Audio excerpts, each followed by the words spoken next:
Ladies and gentlemen, good day and welcome to Gravita India Ltd Q1FY24 earnings conference call hosted by Emkay Global Financial Services. We have with us today Mr. Yogesh Malhotra, Whole-Time Director and CEO, and Mr. Sunil Kansal, Chief Financial Officer. As a reminder, all participant lines will be in the listen-only mode, and there will be an opportunity for you to ask questions at the end of today's presentation. Should you need assistance during the conference call, please signal an operator by pressing star then 0 on your touchtone phone. Please note that this conference is being recorded. I would now like to hand the conference over to Mr. Sabri Hazarika from Emkay Global Financial Services. Thank you, and over to you, sir. Yeah, thank you. Good afternoon, ladies and gentlemen. On behalf of Emkay Global, I welcome you all to the Q1 FY24 post-earnings conference call of Gravita India Ltd. We have the senior management of the company led by Mr. Yogesh Malhotra, Whole-Time Director and CEO, Mr. Vijay Kumar Parikh, Executive Director, Mr. Naveen Prakash Sharma, Executive Director, and Mr. Sunil Kansal, Chief Financial Officer. So today's session would be a brief on the results by the management, and then we will follow with the question and answer round. So over to you, sir. Yeah, thank you, Mr. Sabri. Good afternoon, ladies and gentlemen, and welcome to our Q1 FY24 earnings call. I believe you have had an opportunity to review the earnings presentation and financial results that were uploaded on the stock exchanges. Before opening the floor for questions, I will provide a brief overview on the major highlights of the quarter. I'm delighted to share that Gravita India has delivered strong performance in Q1 FY24. Before we delve into the results, we would like to share some strategic highlights and project updates.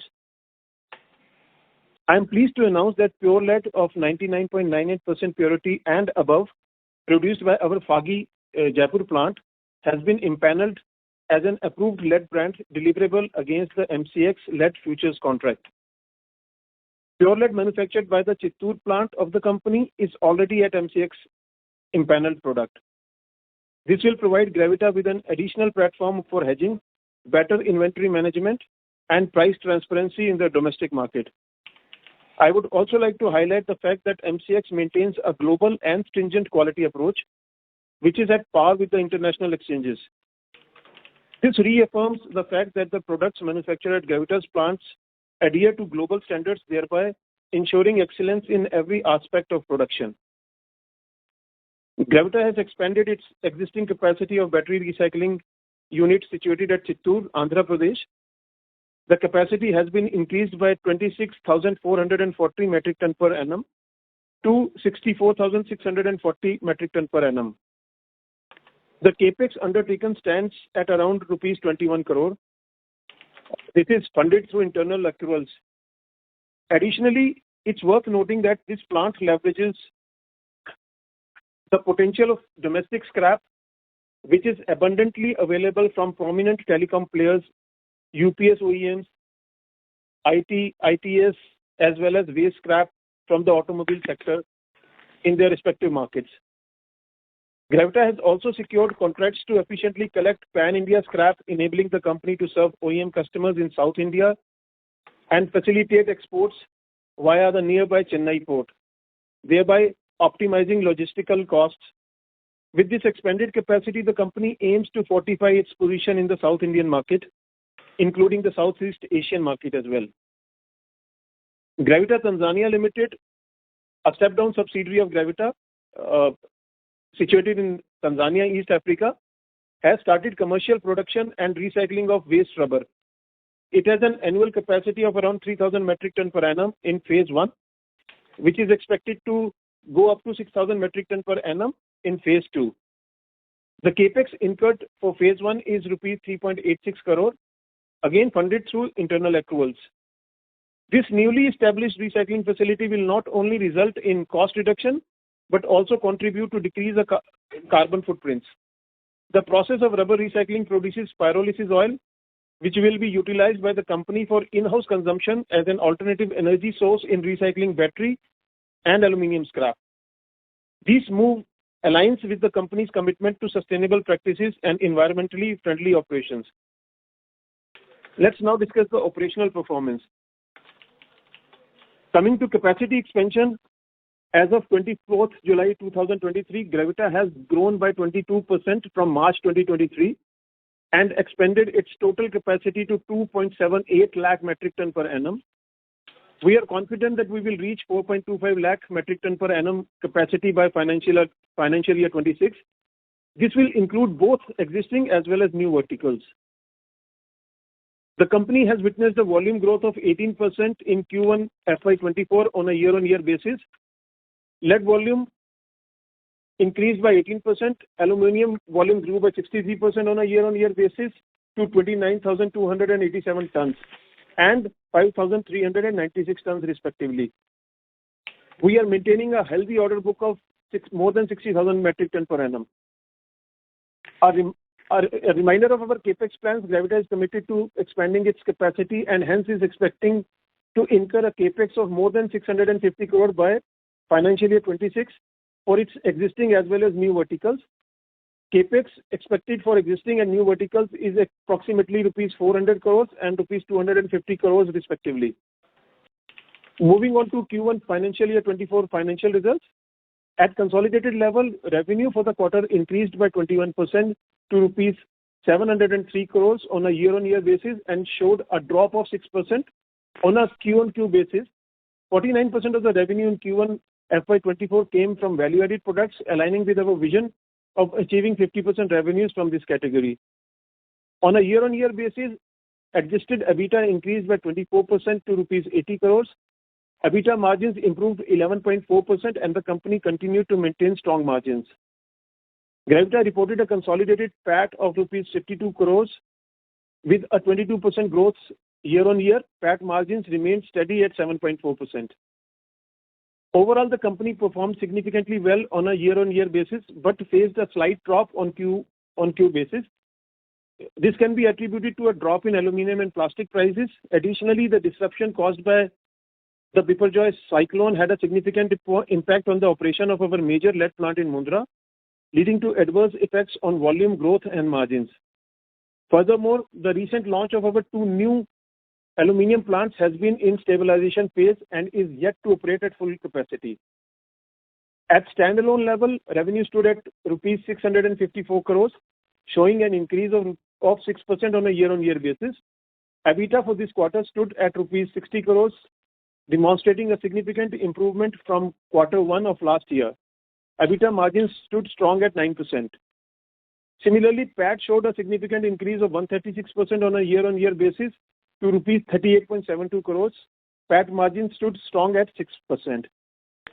I would like to emphasize once again that we are steadfastly progressing towards our ambitious Vision 2027, which involves diversifying into new verticals, achieving robust financial growth, and expanding our business in non-lead segments. Moreover, we have full confidence that by financial year 26, we will successfully reduce our net working capital cycle from 83 days as of March 2023 to 65 days, thereby significantly enhancing our operational efficiency. That's all from my end. I would now request to open the floor for questions and answers. Thank you. And over to you, Sabri.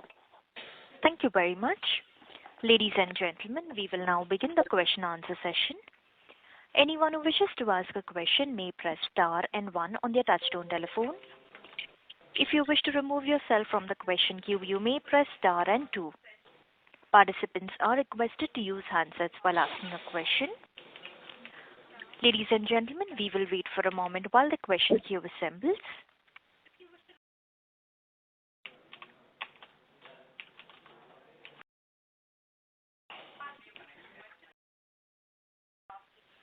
The first question is from the line of Rahul Bangadia from Lucky Investment Managers. Please go ahead. Sir, first question is, could you give us a rough sense or your approximation of how much volume would you have lost because of disruption in the operations in Mundra? The volume we lost is approximately 10 to 12 days, which is approximately 1,500 tons for this because of this Biparjoy impact. Okay. That is about 1,500 tons. Okay. And second question was, you had a one-off in the form of ESOP being kind of reversed or something like that. That has got into the other income, 11 crores? Yeah. So basically, we made a provision earlier in the form of impact of this employee benefit scheme, which we brought. But later we realized that we don't need this provision because we have already dismantled. We are in the process of dismantling the trust and giving the benefits of this scheme slightly earlier to what it is planned. So, but now we have taken a provision of giving that benefit in the employee benefit. So if you see the employee benefit expenses is slightly higher on this side. So on the one side it is a provision reversal which is showing in the other income, but on the other side the impact is that we have taken a provision of incentives which we are going to give to the employees. So against that benefit which they are losing. So it is a compensation. So we are considering this reversal as a part of the operational, because the other impact is coming in the employee benefit expenses. So for us, we have taken it in the adjusted EBITDA because it's operational part of the business. So this 11 crore income that you have accounted for in the other income part of it, how much would you have put in the employee benefit expenses or in any other expenses in this quarter itself? Yeah, so approximately 8 crore we have already considered in the employee benefit of expenses of this quarter. Okay, so 11 against 8, net 3 is what you got, and Yes. slightly got benefited to that extent, essentially. Correct.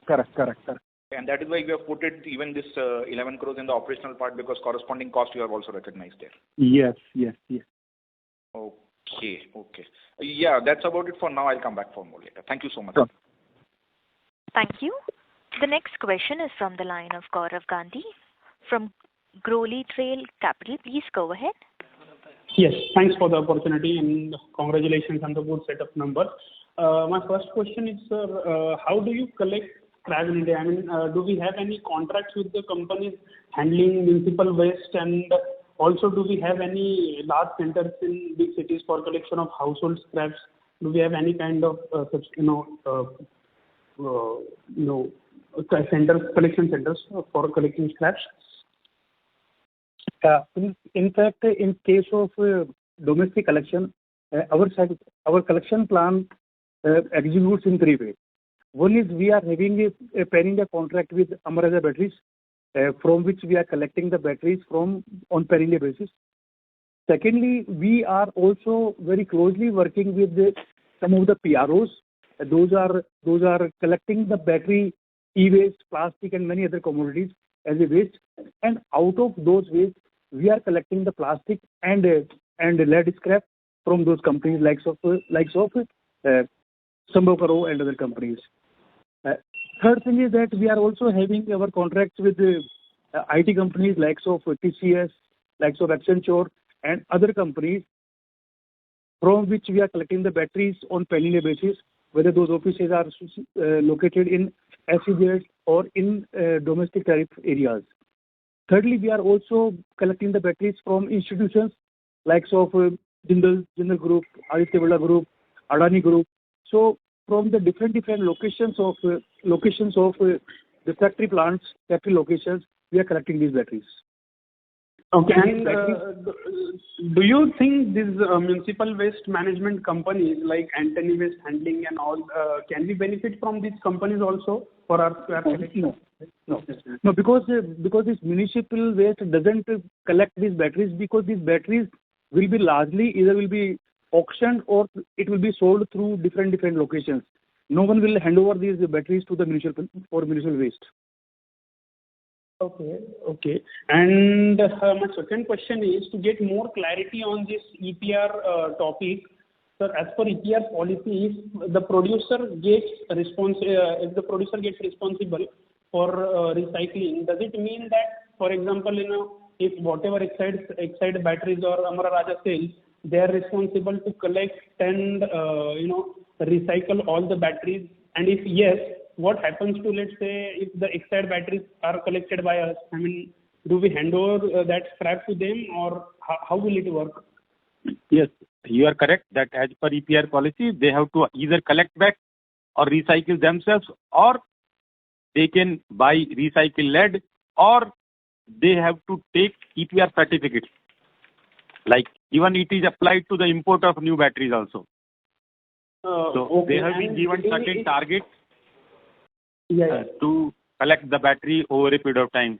So that's how this EPR will process, and there will be penalty if the EPR is not done, and they can even create recycling partner under EPR. As we mentioned earlier, we are already partnered to Amaraja. Yes, sir, in that case, whether will it impact our margins if we partner with them in future? Will it impact margins? So basically, this is going to work as a tolling arrangement, which is currently in place. So of course, if you talk about EBITDA margins, that will be lower, but there will be no working capital requirement in such a case. So therefore, the overall ROC will be better in this case, which we are already doing. So if you look at it, most of the domestic procurement that we are doing is through this arrangement only. So overall, even though the EBITDA margins would be a little lower, the overall profitability or the ROC would be much higher as compared to when we buy it from domestic market. Okay. All right. That's it, sir. Fine. Thank you. I'll get back to you. Thank you. The next question is from the line of Gunjan Kabra from Niveshaay. Please go ahead. Sir, firstly, thank you so much for the opportunity. Sir, I wanted to understand how does the margin scenario work in plastic and aluminium segment, because they remain quite volatile. Like this quarter, it was around 4% for aluminium, whereas it was, and previously it was. So how does that scenario work in aluminium and plastic? What kind of stable margins can we expect in this segment? And if I wanted to understand the mechanism of it.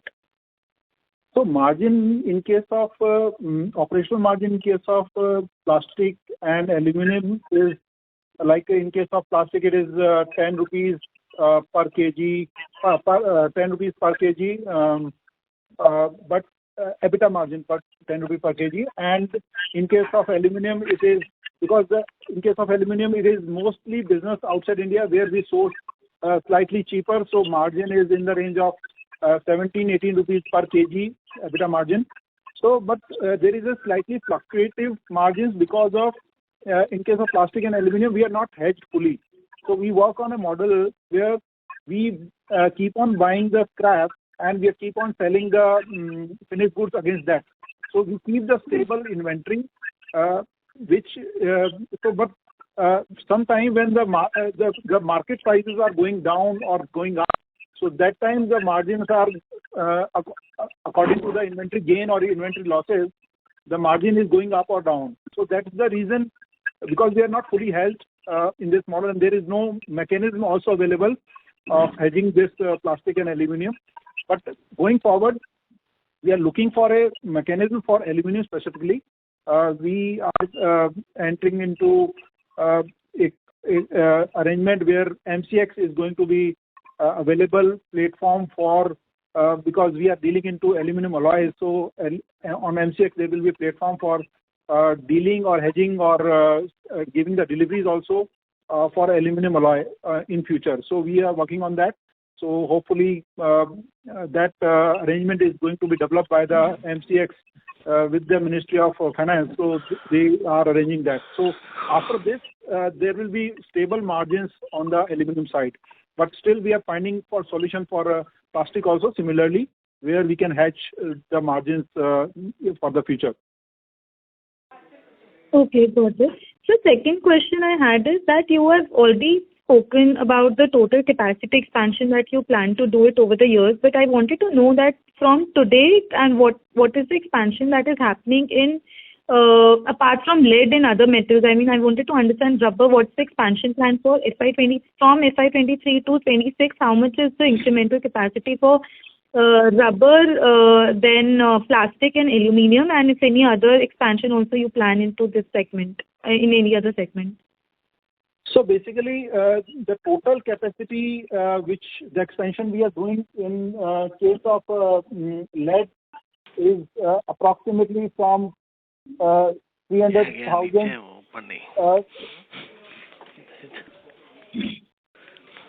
So,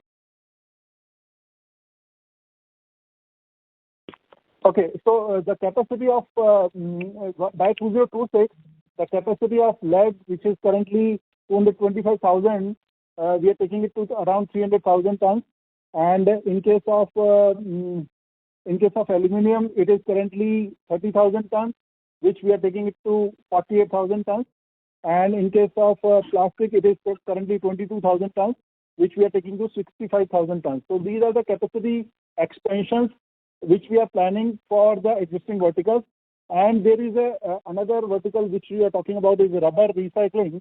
So because since we are not considering the capacity of rubber in our overall capacity expansion, because rubber is currently being consumed, the output of rubber is being consumed for the recycling of the lead and aluminium. So there will be capacity expansion in the rubber also, because we are in the replication mode. We started from Ghana. Now we are replicating the rubber recycling in Ghana, Senegal, Mozambique, Tanzania, all the African locations. So there will be expansion of rubber, but we are not considering that part of the capacity expansion. Okay. Got it. Thank you. Okay, thank you. Before we take the next question, I'd like to remind participants to please limit your question to 2 per participant only. You may come back in the question queue if you have a follow-up. Next question is from the line of Satendra Chakraborty from Chakraborty Family Office. Please go ahead. Yeah, hello. Congratulations on a good set of numbers. Now, my first question is really around the hedging mechanism. I think you briefly touched up certain aspects of it. If I sort of understand from your presentation, the back-to-back core inventory is fully hedged. But my question is really in the future, for instance, when you have rubber, plastics, paper, there is no forward contract that you can do an LME or any other exchange, for example, the Chicago Board of Trade. So these will be really OTC contracts that you do on a one-on-one basis. So any thoughts around how do you want to play this hedging mechanism game going forward?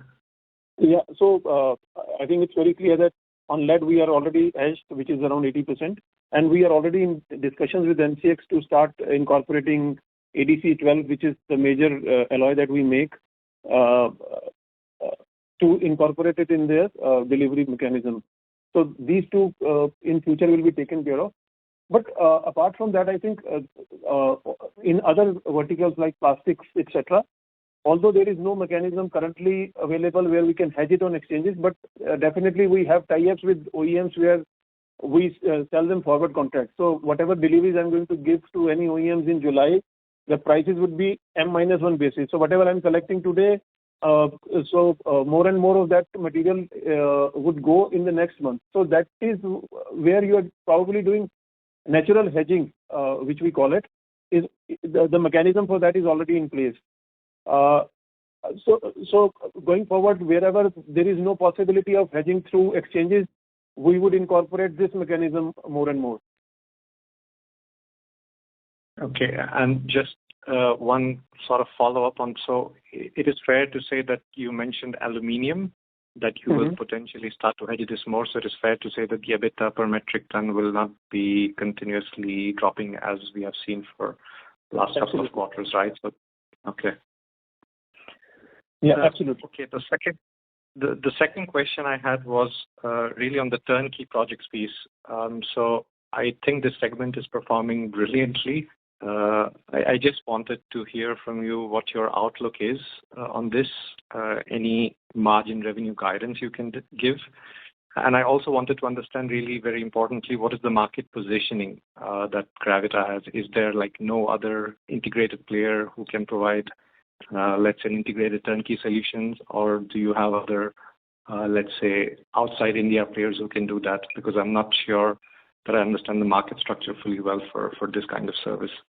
Yeah. So basically, how we see our turnkey solution division is basically as a support to our overall expansion plan. So even though you may not see the overall revenues or gross margins coming from this, because sometimes around 80 to 90% of the total revenue that we do is internal only.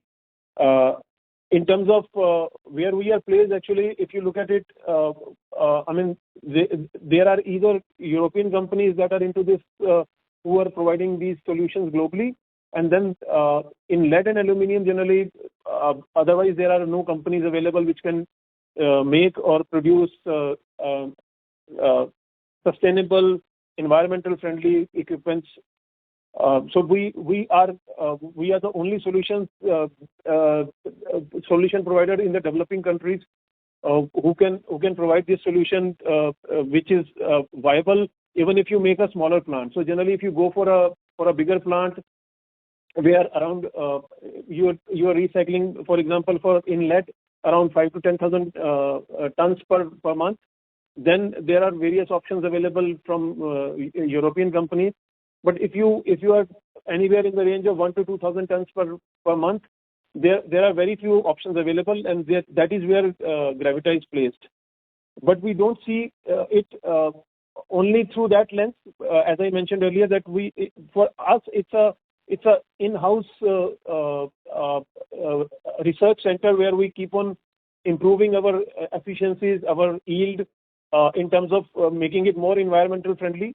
So that is the major part we are in this. Understood. So you don't suspect that you will provide this solution to any other competitor and then that sort of cannibalizes your sales? I was just trying to ask, so if it is really captively consumed? We constantly do this. We supply material to anybody who wants to go into lead or aluminium recycling. So far, we have sold more than 60 turnkey solutions across globe,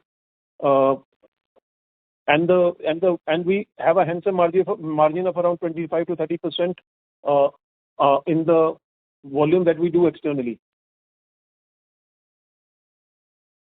Understood. Very helpful, gentlemen. Thank you. Back to you. Thank you, Wayne. Thank you. The next question is from the line of Kush from Electrum Portfolio Managers. Please go ahead. Yeah, thank you for the opportunity.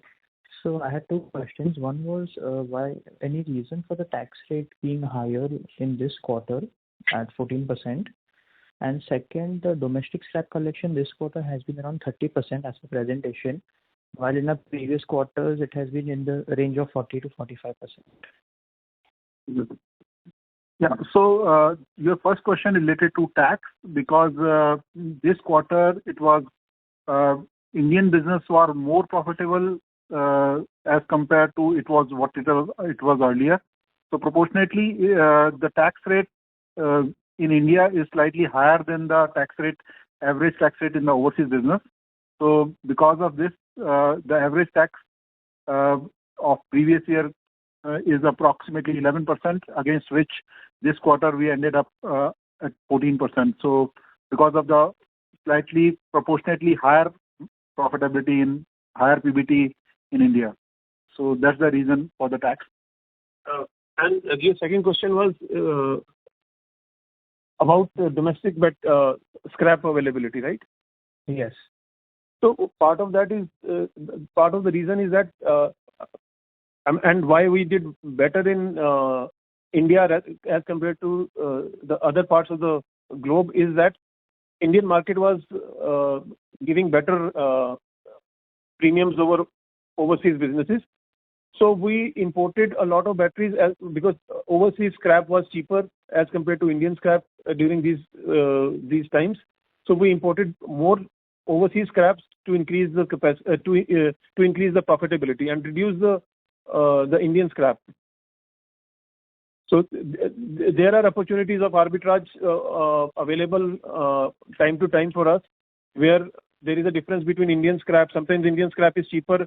In those months or those quarters, we buy more Indian scrap, whereas when the overseas market is slower, then we buy from overseas market also. And in sales, it's vice versa. because Indian markets were good, so therefore, if you look at our performance of Indian entities, they have shown better results. We have sold more value-added products, and we've done more revenue in India as compared to overseas. So we have shifted a lot of scrap even from our own entities into India so that we can take advantage of that arbitrage. So we've taken advantage of arbitrage both on the sales front as well as on the procurement front. Okay. And just one last question. So we as a company remain on the guidance of 25% growth in volume terms for the next 3 years. Just want to confirm that. Yeah. So in terms of production, definitely we will grow more than 20 to 25%. As I mentioned here also now that sometimes there is arbitrage where it makes sense for you to not sell it to third party and bring it to India. So during those time in consolidation, you will not see the sales growth, whereas the production volume growth would be there, but it would not reflect in the revenue numbers.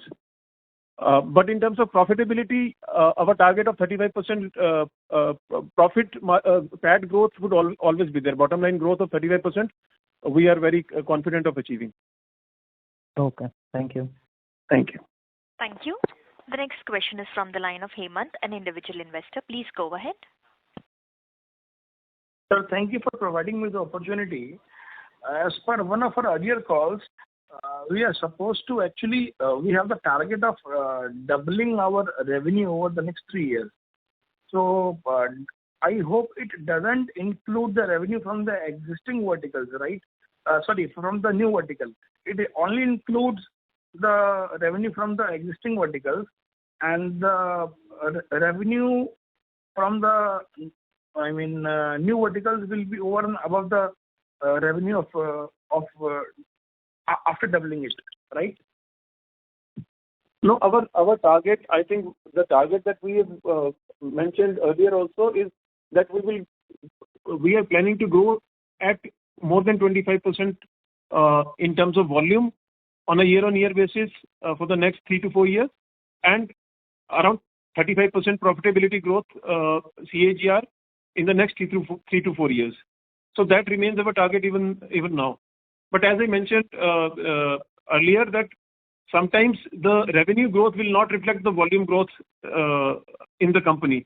So the production will increase, but sometimes when you will consolidate, if there are arbitrage opportunities and we bring our material from our overseas plant into India, it may not reflect in the revenue numbers, but definitely it will reflect in the profitability numbers. But sir, we just wanted to understand one thing, like in this call also you have told us that you will be doing 650 crores of capex and 400 will be for the existing verticals and 250 crores will be from the new verticals, right? So yeah, and you had previously mentioned that the asset turn will be 8x. So basically it translates to nearly 2,000 crores of revenue, okay, from the new verticals, right? And in FY23, I guess we did something around 2,800 odd crores. Okay. So, we are getting 2,000 crores of revenue from the new verticals only. Mm-hmm. So, I think the profit should be more than 2x. The revenue should be more than 2x by FY26, right? So, these are the basic numbers. What I'm trying to understand is, like, the revenue growth which we are talking about by FY26, it includes only the existing verticals, and the 2,000 crores of revenue will be over and above the revenue growth of existing verticals, right? Sorry, can you come again? Like 250 crores of capex we have already planned for the new verticals, right? And the asset turn is 8x. So we'll be roughly doing around 2,000 crores of revenue from the new vertical itself, right? Yeah, yeah. So we are planning for some of it will come in the third year. Some of the capex would come in the third year. So revenue numbers from that capex may not reflect in that year itself. So it is the capex. So capex plan is different, and the revenue which is coming from that capex maybe 1 to 1.5 years later. So there is a lag period of for the new vertical specifically. there is a more lag period because we are not making the equipments for the new verticals. We are dependent on the third party for the equipment for the new verticals. In case of existing verticals, we are making our own equipment. So in that case, that lag period is very small. It turns to be 6 to 9 months. We start the revenue generation from that capex. But in case of new verticals, it is slightly later. So that's the reason that revenue generation the effect of revenue generation will come slightly later in this case, in case of new verticals. Yes, sir. I got your point. This year, I think you have already mentioned previously, but just trying to understand, like 20%, 25% revenue growth is from the existing verticals only, right? Yeah, only existing verticals. Yes, you're right. And the additional new revenue, verticals. the incremental revenue of 2,000 crores from the new verticals will be there. Absolutely. 25%. Correct, right? Yes, absolutely. And Yes, absolutely. This capacity expansion from 2.5 lakh To metric 4.25. ton to 4.25, it includes new as well as existing, right? Only the existing verticals. Okay, so 4.25 includes only existing verticals. Yes. Okay, sir. Thank you. Thank you. The next question is from the line of Harshit Shah, an individual investor. Please go ahead. Hello.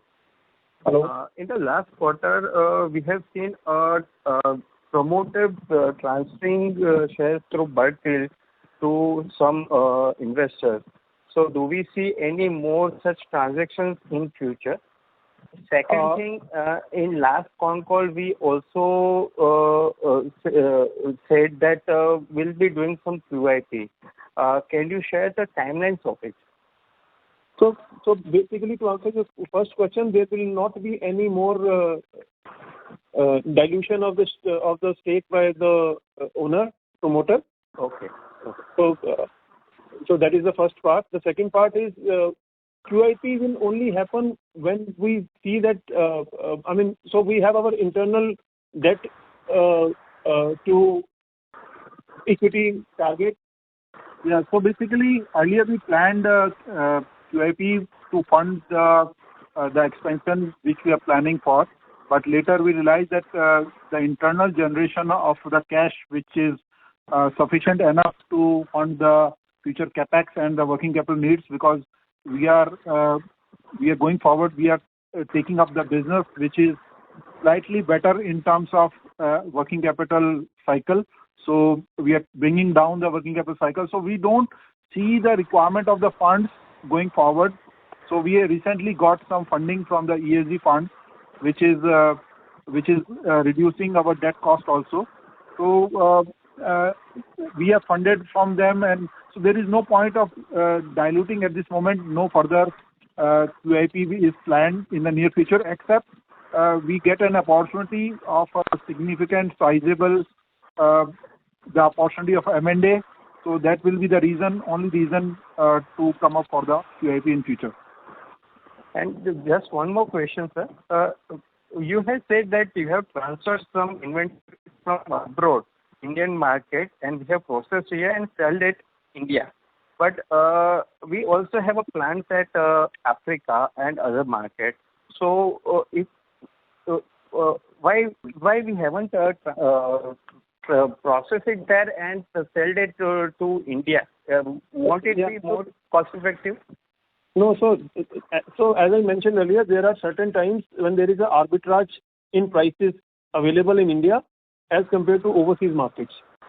So during those times, we import that material into India because India is giving better realization for those products, both in terms of value addition also, and sometimes as the commodity prices are also different in both these geographies.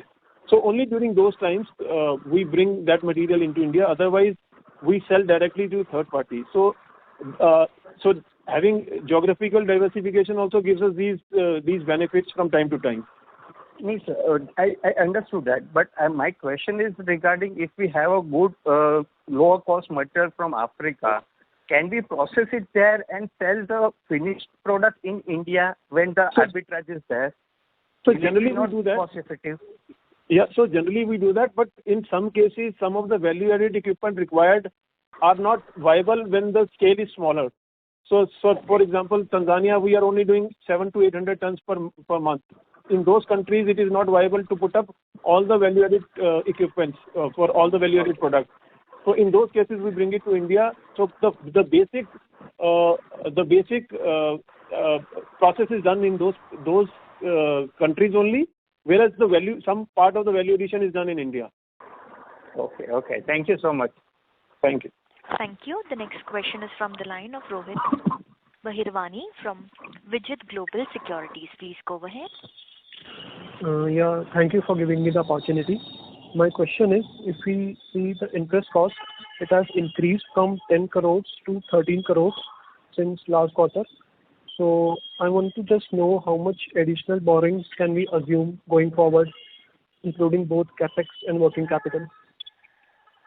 So on the debt side, we are very conscious on taking the debt in terms of we have made our own parameters to take the debt. So the debt parameter we have taken is 0.75 of debt equity, and so it should be less 0.75. It should be less than 0.75 in case of debt equity, net debt equity, and net debt EBITDA. We have kept our own benchmark of 1.5.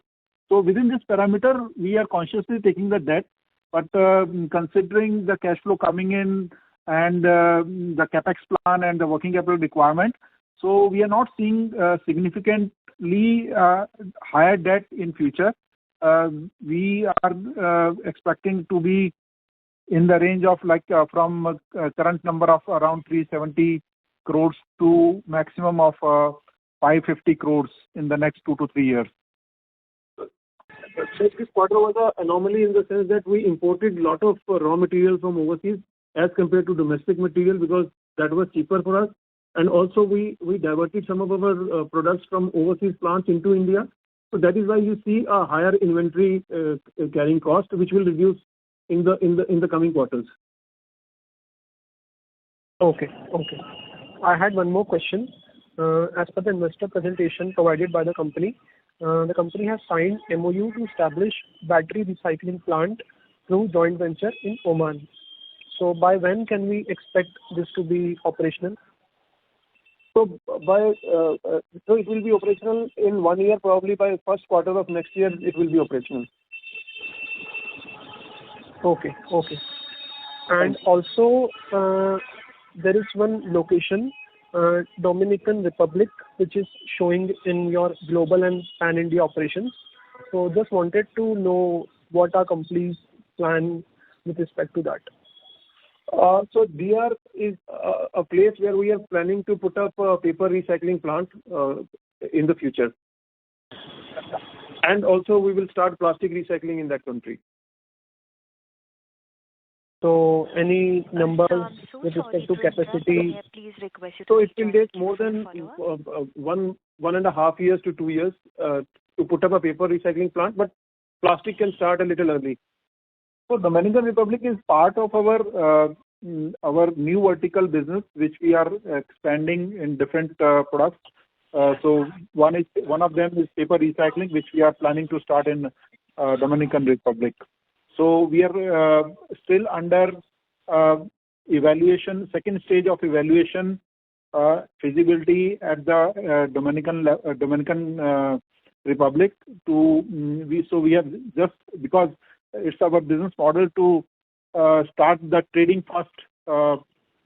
We start the trading of the scrap initially, and then we establish the plant for the recycling. So we are in the process of trading of that scrap at that location. Once it is successful, then we start the capex and the setting up the plant in that location. So it will take another 1 to 1.5 years from now.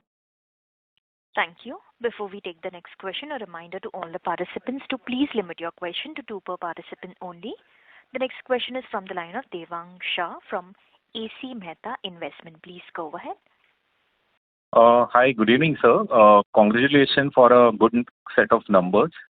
Thank you. Sir, I have one question that there is some kind of deterioration as far as sequential performance of the company is concerned on, all parameters, revenue, profitability, and, this volume growth. YOY basis, we did extremely well.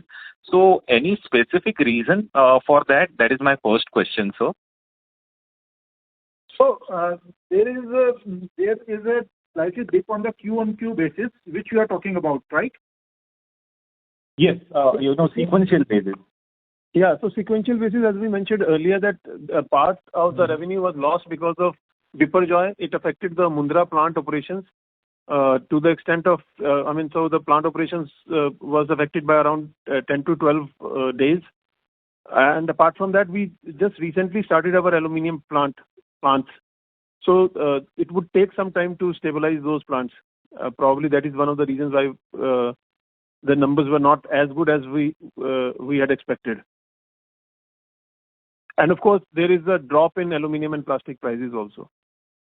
So these were the three issues, and all these three are temporary problems in our opinion. So probably by next quarter, some of these issues will be resolved. At the max, next to next quarter, all these issues will be resolved. Okay. One more thing, sir, that we have seen also, dip in a volume, especially sequential basis. So that is any specific reason on all three verticals, lead, aluminum, and this? So in aluminum and lead, basically, as I mentioned earlier, that what we have done is that we have imported a lot of our material from our own plants into India. So because of that, the revenue numbers does not show the total volume that we have done in production. So it gets eliminated when you consolidate the data. So that is why otherwise in production, if you look at the production-wise data, we have done better than the last quarter, but it is not reflecting in the revenue numbers. So it is one kind of intra-transfer that will not reflect in a number and revenue also, right? If I understood correctly. Absolutely. And last thing, sir, we have seen a sequential decline in a PAT that is bit higher. So that is only due to a tax elements or any kind of So So basically, in the last quarter, Q4, there was a additional one-time income of 10 crore, which was there in this Q4 of FY23. So that is not there in this. So that was the reason you see the higher numbers in case of Q4 versus Q1 this year. So that's the only difference. Otherwise, as already mentioned, that there are 2-3 things which one is, of course, the Biparjoy impact on our Mundra facility. So these are the 2-3 things which is contributed, or 2 new plants in overseas we have just started, and the expenses were there, but we could not operate. So it is under stabilization period. So there is a reason we are lower on the expected numbers, but as compared to the last quarter. But the 10 crore income, which was exceptionally there in Q4, that's the major difference in the PAT. And last question, sir. We will continue to have a margin that is something 8.5 to 7.5%. That will be a range somewhere we can expect PAT margin. And as you have mentioned, as far as tax is concerned, because Indian taxes are high, so what should we expect average tax rate going forward? Yeah, so average tax rate should be 11 to 10%, 11 to 12%. That's the average we expect, considering there will be slightly more profits coming in from the overseas business, so which is slightly lower in this quarter. But going forward, it should be back to the normal. So we expect to be in the range of 11 to 12%. On the PAT margin side, we expect to be, the percentage could be lower or higher, but we slightly focus on per ton EBITDA and slightly 25% ROC minimum. So that's the more relevant benchmark for us, because we work in different geographies. So working capital cycle is also different in different cases. Like we discussed that there is a business which is lower margin business, and but there is no working capital in that business in case of India. So that contributes higher, so margin could be lower, but yes, we will be better on the return on capital. So that's benchmark we have kept is 25%. Thank you. The next question is from the line of Shiranjana Mittal from Ratnataya Capital. Please go ahead. Hi. Thank you for the opportunity, sir. Just a follow-up on the earlier question which was asked. So on this scrap collection front, you mentioned that since we imported more scrap because obviously scrap was cheaper, we imported more and hence the domestic collection was less. Is that correct? Sorry, can you just more input? So I was saying that domestic collection was less in this quarter. You mentioned because overseas scrap was cheaper, so you imported more than what was collected domestically. So just wanted to understand what is the difference between like the landed cost versus the domestic scrap? Like just an approximate percentage wise, what would have been the difference? 5 to 7% difference would be there.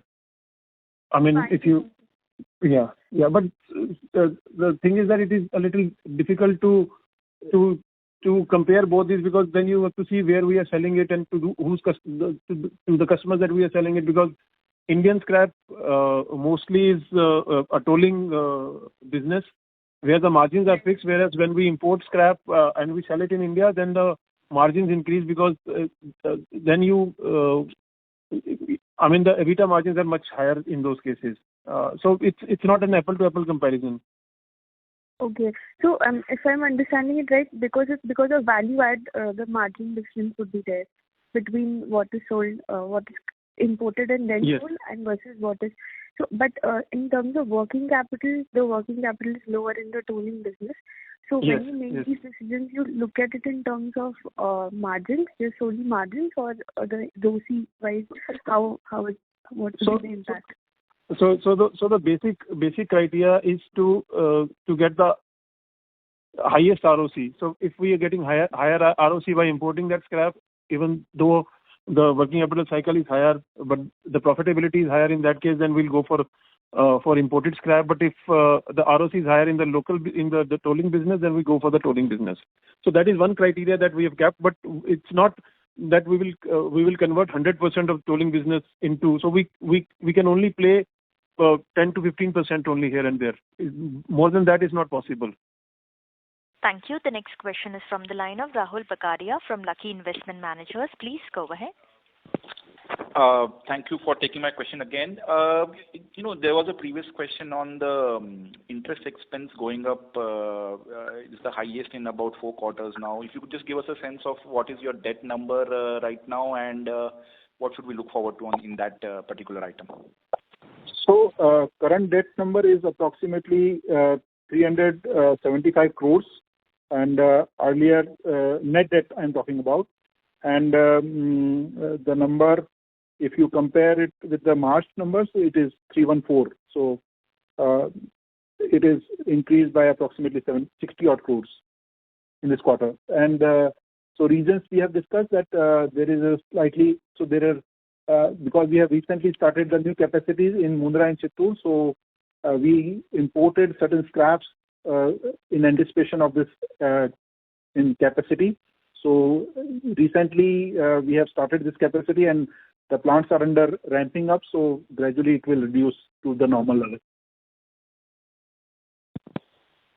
Okay. And so the other thing that you mentioned was this 10 crore exceptional income in Q4. Just wanted to understand how would that get reported in the segmental numbers. Last time there was a turnkey project top line of about 11 crores in March quarter. This quarter you also have again a 15 crore, 14.6 crore number. So where does that exceptional 10 crore sit in this, which was there in last quarter, and where did it sit in last quarter?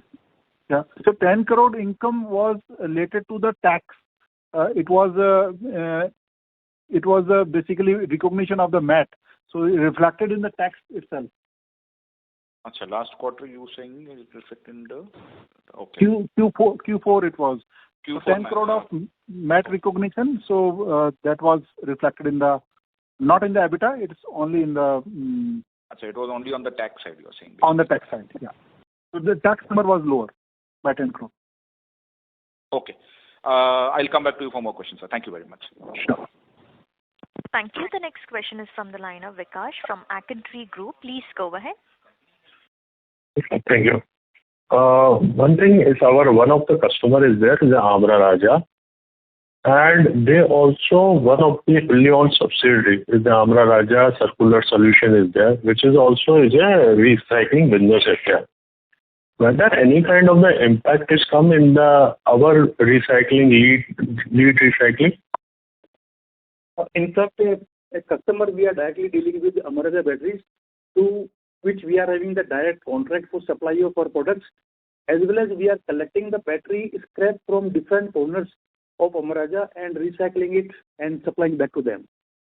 There will be the possibility, and Amara Raja is also working on that they will be putting up some recycling facilities down the line after 3 years. So that is the recycling facility they are putting up. So that may be related to that. No, but the thing is that the overall opportunity in this case is pretty huge, in the sense that currently around 30-35% of the total scrap available comes to the organized sector, whereas the balance 65-70% goes to the unorganized sector. And with this new battery waste management rules coming into picture, we expect that majority of the scrap will now start coming back to the organized sector. So there is a huge opportunity, and there is a huge compliance pressure also on all these battery manufacturing companies. So just to fulfill that compliance commitment, they may plan to set up battery recycling plants. Exide has already done that, but Amara Raja had earlier planned to put up that plant much earlier, but now they have kind of postponed it a little bit. So basically that will be only from the compliance point of view. If they can find partners who can do it for them, probably they will not come into recycling. And even if they do come into recycling, there is still enough opportunity available for all the battery manufacturing companies battery recycling companies in India to grow at a very healthy rate, keeping in mind the opportunity available.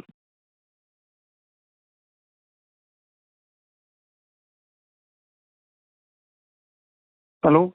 Mr. Hassan, does that answer your question? As there's no response from the current participant, we move on to the next question from the line of Vikash Mistry from Moonshoot Ventures. Please go ahead. Thank you for giving the opportunity. Sir, actually our sourcing is the main moat, and how we are trying to build our moat in that regard. And from the perspective that what is the concentration of institutional clients, specifically Amara Raja, in case if they're trying to set up their own manufacturing? That's my first question.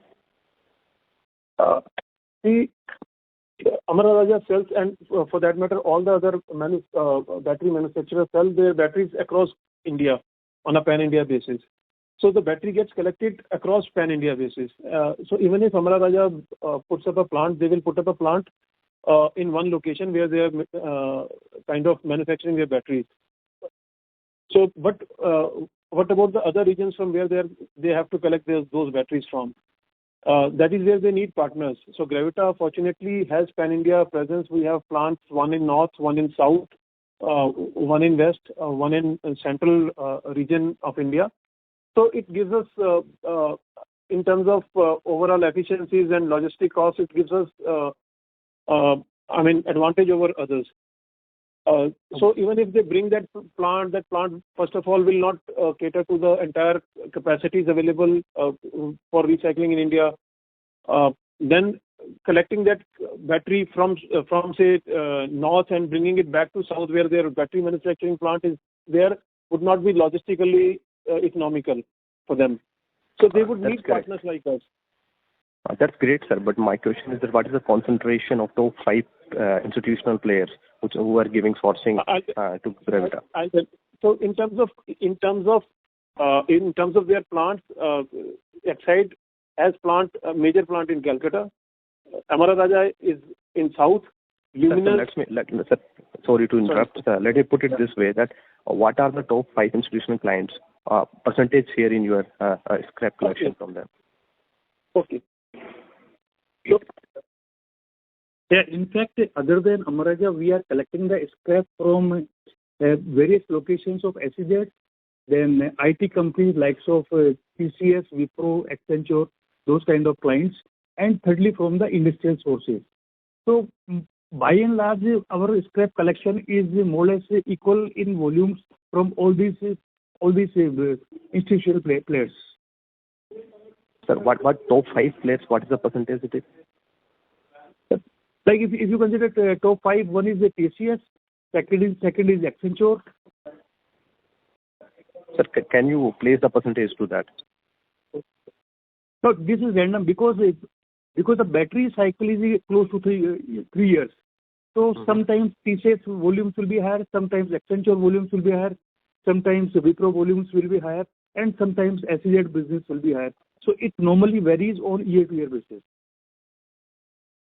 Any rough estimate, sir? Rough estimate, by and large, all are equal. Because these are companies are having different locations, more or less similar kind of industries and similar kind of volumes. Data centers are having similar kind. But if you be very specific, we are getting more batteries from Tata group of the companies because we are having a global contract with the Tata group of the companies and it's the exclusive contract. So if you say that a close to 20 to 25% batteries we are getting from these sources, from Tata Group. Rest will be distributed among 4 or 5. Thank you. The next question is from the line of Ashit Koti, an individual investor. Please go ahead. तो थोड़ा घर पे लगे जाओ भगवान का ही प्रसाद है. Mr. Koti, your line is unmuted. Please go ahead with your question. Yeah, my question is, sir, with regards to recycling, if you are talking about sourcing of material from industrial users also and assuming that batteries which you are procuring from secondary market, that is 4-wheelers, 2-wheelers or passenger vehicles or commercial vehicles. Region-wise, if you have to consider, major concentration is from which area? Where do you procure more? And from there, at that place itself, you have a plant, or else you have to transport it back to your plant in Jaipur? See, around 80 to 90% of the total batteries, 85% of the batteries are sold in these 3 regions: South, West, and North. And only 10% get sold, 10 to 15% get sold in the Eastern region. And in all these 3 regions, whether it is South, we have a plant in South. At Chittoor, we have a plant in Mundra, which is in West. Then we have a plant in Jaipur, which kind of covers the central region, and we have a plant in Kathua in Jammu and Kashmir, which covers the north region. So region-wise, we have plant in all of the regions where 85% of the battery gets sold. Thank you. The next question is from the line of Mohammed Hassan from Fair Deal. Please go ahead. Hello, can you hear me? Yeah, we can hear you. Yeah, thank you for the opportunity. Sir, since I'm new to the sector, I just want to know about the new government rules about the recycling waste thing, like e-waste management thing. New rule on the battery waste management? E-waste management. E-waste? Not just the battery. Yeah. Basically, all waste management rule, whether it's e-waste, battery waste, tire waste, the principle is same, EPR principle, polluter pays basis. So there is one policy wherein there is a responsibility on various stakeholders, including producers, dealers, institutions, and in different rules. You can visit details on MOEFTC website where the rules are already there. But in principle, every e-waste generated has to be taken. A laptop producing company has to take back the laptop which they produce in year X, and with considering the life, they have to take back certain percentage of the electronic item, whatever they are selling it. Or they have to give it to a recycler who will recover various metals out of that by different processes. And if they are not able to recover, if they are an importer, they have to get certificate of EPR from these recyclers. So all EPR rules are based on the same principle. There are the fine lines which can be seen on the website of these Ministry of Environment and Forest. Thank you very much. Ladies and gentlemen, that was the last question for today. I would now like to hand the conference back to the management for their closing comments. Over to you, members of the management, for any closing remarks. Thank you everyone for participating in this call. We are pleased to announce that we have begun the year on a positive note, and we firmly believe that we are making steady progress towards realizing our vision of becoming the most valuable company in the global recycling industry. We trust that we have addressed all your inquiries during this session. However, if there are any remaining questions, please feel free to reach out to our investor relations team at Go India Advisors. Once again, we extend our gratitude to all the participants for joining us and for your attentiveness to our updates. Thank you and have a great day. Thank you very much. On behalf of Emkay Global Financial Services, we conclude today's conference. Thank you all for joining. You may now disconnect your lines.